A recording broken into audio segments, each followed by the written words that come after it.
Hola, ¿qué tal? Muy buenas tardes. Les saluda Abel Álvarez. Bienvenidos a Noticiero Estrella TV. Hoy Mirta la tiene el día libre. Vamos a comenzar con esto porque ante el imparable repunte de la pandemia, las autoridades sanitarias en diferentes puntos de la nación están considerando que la vacunación contra el coronavirus ya no sea opcional, sino una obligación, principalmente para los trabajadores de la salud. Vamos con Wendy Castillo desde Los Ángeles, California, que nos tiene el reporte sobre esto. Wendy, buenas tardes, adelante.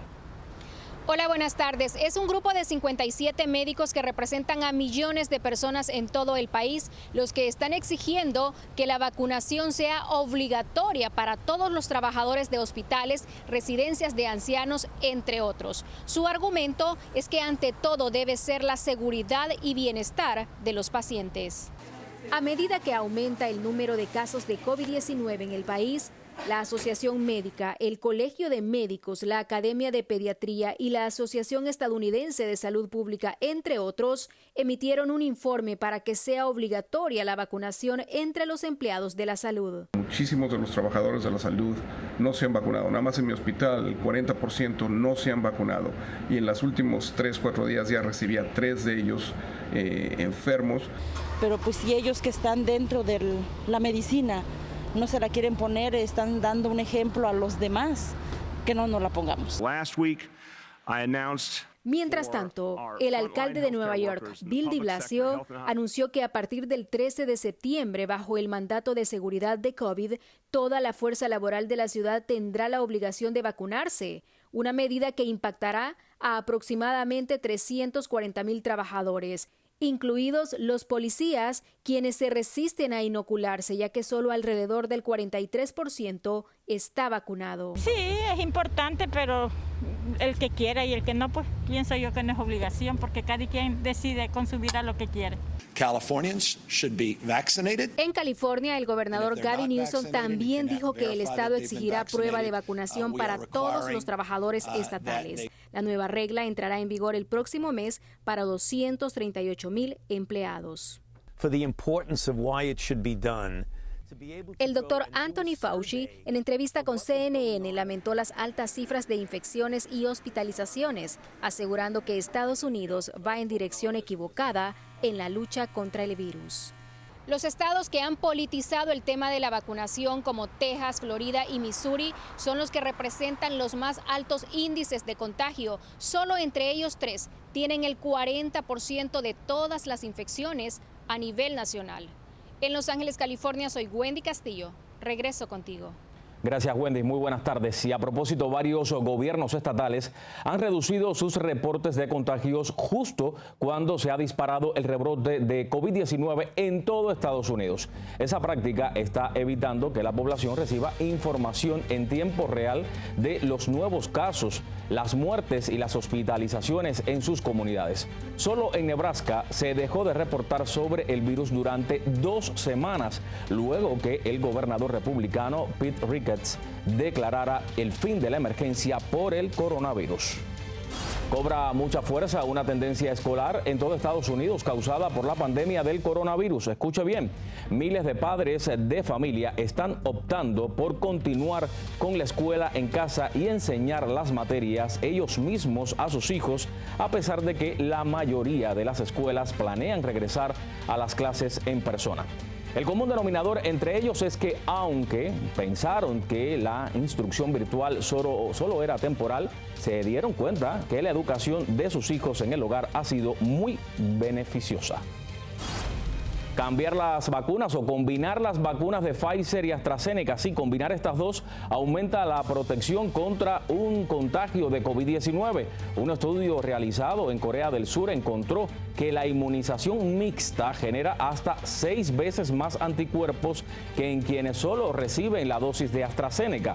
El mes pasado, una investigación británica mostró resultados similares. Mezclar estas dos vacunas produjo las mejores respuestas en las células T. Una nueva advertencia de temperaturas extremas fue emitida para millones de habitantes en varios estados en momentos en que también 2 voraces incendios forestales siguen destruyendo todo a su paso. Vamos con Víctor Cordero, que tiene toda la información. La furia de la naturaleza no da respiro. Unas 13 millones de personas están una vez más en alerta máxima por una nueva y extrema ola de calor que hará subir el termómetro a más de 100 grados en varios estados. Las sofocantes temperaturas se mantendrán hasta el próximo miércoles, dicen, y afectarán con mayor intensidad algunas zonas de Texas, Oklahoma, Kansas, Illinois y también las Dakotas, esto de acuerdo al pronóstico de la Administración Nacional Oceánica y Atmosférica. Uno de los factores que los expertos atribuyen influirá en que continúe el ascenso de las temperaturas es el aumento de la humedad, especialmente en la región del medio oeste de la nación. Esta nueva oleada de intenso calor sigue a la que en junio castigó con gran fuerza varios estados del noroeste, rompió marcas establecidas y dejó una estela de muerte principalmente en Oregon y en Washington. Precisamente como consecuencia de eso, se desataron unos 80 incendios forestales a lo largo de Estados Unidos, entre ellos el monstruoso Butte Lake Fire en Oregon, el más grande de todo el país, y también el Dixie Fire en California. Ambos continúan ardiendo sin control. El Butte Lake Fire ha quemado casi 410,000 hectáreas y lo están combatiendo unos 2,200 bomberos por tierra y aire. Hasta el momento ha logrado ser contenido en un 46%, mientras que el Dixie Fire ya arrasó con 16 edificaciones, amenaza con destruir 7,000 más y ha forzado a miles de residentes a abandonar sus hogares. Las llamas de este incendio han arrasado con más de 190,000 hectáreas y apenas ayer se había logrado contener en un 21%, de acuerdo al informe oficial de las autoridades. Víctor Cordero, Noticiero Estrella TV. Y hablando de desastres, un impresionante accidente carretero dejó varias víctimas mortales, entre las que se encuentran también niños. Telcolato tiene todos los detalles de esta tragedia. 8 personas perdieron la vida, entre ellas algunos niños, y al menos 10 más resultaron heridas tras un trágico y aparatoso choque en cadena en el estado de Utah. El que se cree fue causado por una tormenta de arena que redujo casi a cero la visibilidad en la carretera. 5 de las víctimas mortales viajaban en un solo vehículo, 2 en otro y una más en un tercero. En este lamentable accidente se vieron involucrados además unos 22 autos y camionetas. Varias ambulancias acudieron a la zona del desastre para ayudar a los heridos, algunos de los que tuvieron que ser extraídos con herramientas especiales de entre los fierros retorcidos de algunos vehículos. Los lesionados fueron transportados a distintos hospitales y se reportó que 3 de ellos se encuentran en condición crítica. Las identidades de todos los afectados aún no han sido reveladas. La patrulla de caminos reportó que el fatal percance se registró poco antes de las 5 de la tarde en el área del condado Millard, entre las salidas de la autopista hacia Meadow y Canosh, y señaló que le va a tomar unos 2 días limpiar los escombros del percance. Ethel Colato, Noticiero Estrella TV. Ahora atención con esto, porque está en duda que un camino a la ciudadanía para millones de inmigrantes pueda ser incluido en el paquete de gasto social del país. Esto lo dijo el presidente Joe Biden, quien agregó que eso está por verse y que será la asesora legal del Senado la que determine si es posible hacer eso en un paquete de gastos aprobado por una vía social. Los demócratas planean pasar el proyecto a través de una fórmula conocida como reconciliación, la que no necesitaría el apoyo de los republicanos. Bueno, miles de cubanos siguen llegando a Washington. Se han congregado frente a la Casa Blanca para reclamarle al presidente Biden que la presión que está ejerciendo sobre los líderes de la isla no es suficiente. Armando Guzmán está allá y nos tiene el informe completo. A esta hora, esta historia continúa desarrollándose. Son cubanos americanos llegados a protestar frente a la Casa Blanca. Es gente decepcionada con las acciones de Estados Unidos para ayudar a que los cubanos en Cuba tengan libertad. Tenemos que sacar a nuestros cubanos hermanos y darle la libertad en su propio país. ¡Queremos intervención! ¡Queremos intervención! El 26 de julio, que en Cuba es un feriado nacional, para todos estos exiliados en Washington tiene un significado muy distinto. Este día quieren que marque una diferencia en cómo Estados Unidos le responde a los cubanos que en Cuba demandan libertad. A gritos piden una intervención humanitaria, no una intervención militar. Una intervención de entrega de ayuda directa a la gente en Cuba, no al gobierno. Para toda esta gente, las supuestas sanciones de Joe Biden a Cuba no representan una acción de verdadero castigo, porque sancionan a los boinas negras, estas brigadas de fuerzas especiales que con su entrenamiento militar son mantenidos en las calles cubanas para evitar manifestaciones contra el régimen. Castigar a los boinas negras con sanciones económicas es un chiste. Ninguno de ellos tiene cuentas bancarias en Estados Unidos ni tampoco inversiones. El castigo es tan vacío que el ministro de Relaciones cubano en este tuit se burló de Biden, diciéndole que Estados Unidos debe castigarse a sí mismo por su brutalidad policíaca que en el 2020 le costó a Estados Unidos más de 1,000 vidas.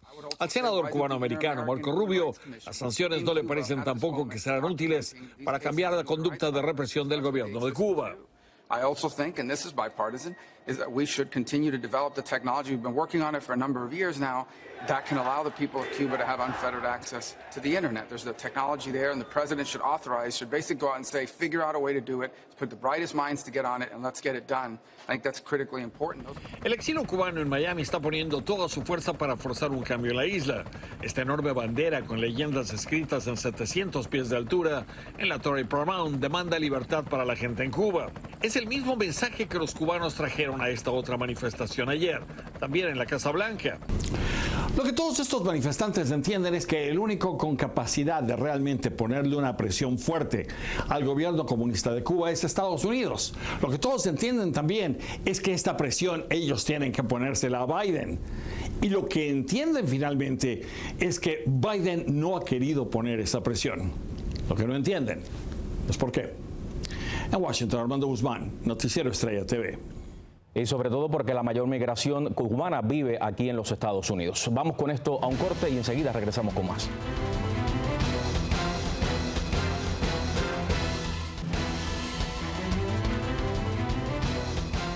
Volvemos al aire con esto. Miles de guatemaltecos tomaron las calles indignados por el abrupto despido en Guatemala de un fiscal que investiga presuntos delitos cometidos por varios funcionarios y por el propio presidente Alejandro Yamatei. José Flores nos dice cuál es el mayor peligro que enfrenta ahora el país centroamericano. De esta manera, cientos de guatemaltecos salieron a las calles a protestar y mostrar su apoyo al fiscal contra la corrupción, Francisco Sandoval, quien fue destituido por la jefa del Ministerio Público, Consuelo Porras, cuando tenía abiertas varias investigaciones de actos de corrupción de distintos funcionarios del actual gobierno, entre ellos 2 casos en contra del presidente Alejandro Yamatei. Hoy soy el último de una cadena de fiscales que han sufrido las consecuencias por buscar la verdad y la justicia.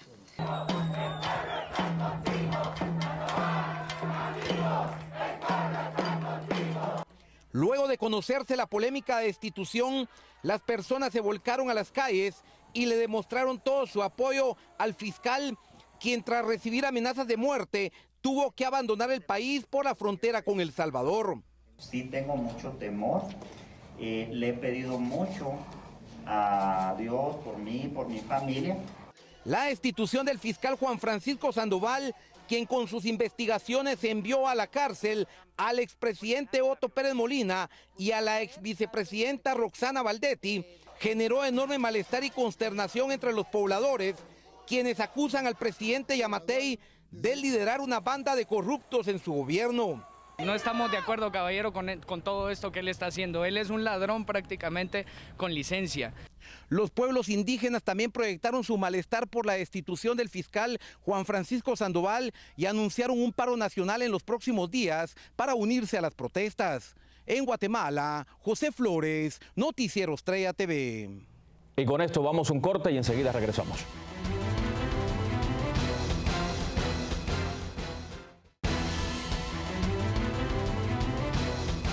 Fuerzas federales mexicanas tratan de regresar a la calma a los pobladores de 3 entidades de Sonora que viven aterrorizados en medio de la sangrienta guerra que libran los cárteles del narcotráfico.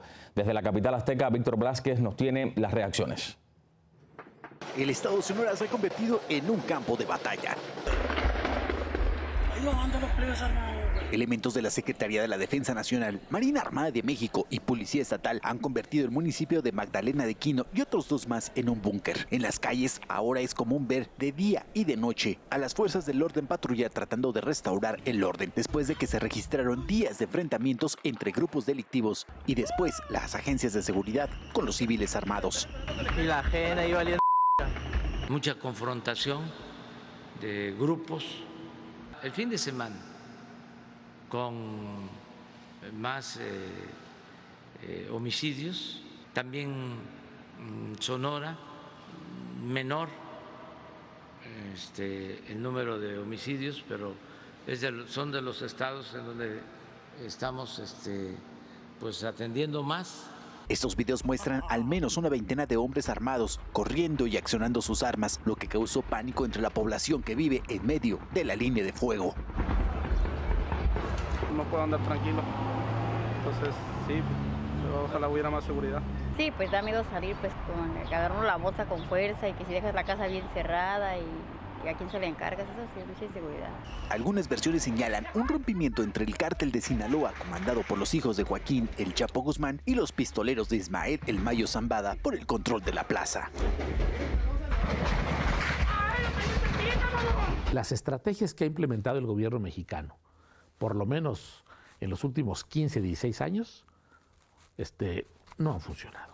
Datos de una encuesta internacional con sede en Inglaterra, México ocuparía el 3er lugar en los países más peligrosos del mundo, incluso por arriba de Irak y Siria, países que están en una constante guerra. En Ciudad de México, Víctor Blasquez, Noticiero Estrella TV. Y fíjese, el gobernador de Michoacán está de visita en los Estados Unidos denunciando que en su estado hubo una narcoelección. En una reunión con inmigrantes mexicanos, Silvano Aureoles afirmó que el crimen organizado manipuló los comicios del pasado 6 de junio en esa entidad. Advirtió que eso no se puede quedar así y que como el presidente Andrés Manuel López Obrador se ha negado a recibirlo, llevará el tema hasta instancias internacionales. Y precisamente aquí en Noticiero Estrella TV vamos a estar conversando con Silvano Aureoles. Hola, ¿qué tal? Muy buenas tardes, gobernador. Abel, buenas tardes. Qué gusto saludarte y gracias por el espacio para compartir algunas reflexiones en torno a este tema tan delicado. Exacto. Y por eso quería preguntarle, gobernador, ¿cuáles son esas pruebas que usted dice tener con relación a esta acusación de una narcoelección? Hay, Abel, mucha evidencia que yo denuncié públicamente en un diálogo con un colega tuyo en un noticiario en la Ciudad de México. Al día siguiente el presidente López Obrador me pidió pruebas y fui a llevárselas. Sabrás, tú estás enterado, pasé muchas horas afuera del palacio esperando que me recibiera, cosa que no hizo. Agoté todas las instancias en México y decidí acudir a las instancias internacionales en virtud del grave riesgo, del grave peligro que yo veo en mi país, empezando por mi estado, donde he decidido hacer todo lo que esté a mi alcance para que no regresen los narcogobiernos, gobiernos impuestos por el crimen organizado, que por años ya muchas regiones del país las tienen sometidas, amenazadas y al final del día decidiendo por ellas. Pero no solamente en Michoacán, el problema es de carácter nacional, tú lo estabas ahorita refiriendo con el caso de Sonora. Exacto, gobernador, pero me remito a la pregunta que le hacía. ¿Cuáles son esas pruebas que usted tiene y que le quiere presentar al presidente de México, Andrés Manuel López Obrador? ¿Qué son? ¿Documentos, videos, llamadas? Tengo documentos, tengo testimonios, tengo videos, fotografías y toda la narrativa de las acciones de los grupos delincuenciales para obligar a la población a votar por los candidatos. Por cierto, los candidatos del partido Morena, que es el partido que fundó el presidente, que a pasos agigantados se ha ido convirtiendo en un narcopartido, en el partido o en el instrumento de la delincuencia organizada para controlar municipios, controlar estados de la República, y advierto desde ahora que si esto se concreta, si esto sucede, si esto se logra convertir en un hecho, estamos ante el escenario que en el 2024 el presidente de México lo va a poner el crimen organizado. Okay. Pero ese no es el problema, Abel, solamente, sino la complacencia y la permisividad del presidente con respecto a los grupos delincuenciales. Al día siguiente de la elección del 6 de junio, el presidente Andrés Manuel López Obrador les agradeció, los reconoció por haberse portado bien. Y sabrás que a mí no me quiso recibir, siendo yo gobernador de un estado muy importante de la República. Sí, claro que sí. Emblemático, simbólico, pero sí fue a la sierra a saludar a la mamá del Chapo Guzmán y acepta, confiesa que él liberó a Ovidio Guzmán, hijo del Chapo Guzmán. Entonces, no entiende uno la postura del presidente. Claro, gobernador. Sí. Entiendo todo lo que está diciendo, igual yo tengo poco tiempo acá en el noticiero, lamentablemente no puedo seguir conversando con usted porque se me quedan muchas preguntas sobre el tintero. Me encantaría seguir conversando con usted sobre este tema, pero usted sabe que la televisión tiene muy poco tiempo. De todas formas, le deseo mucho éxito en su recorrido por Estados Unidos.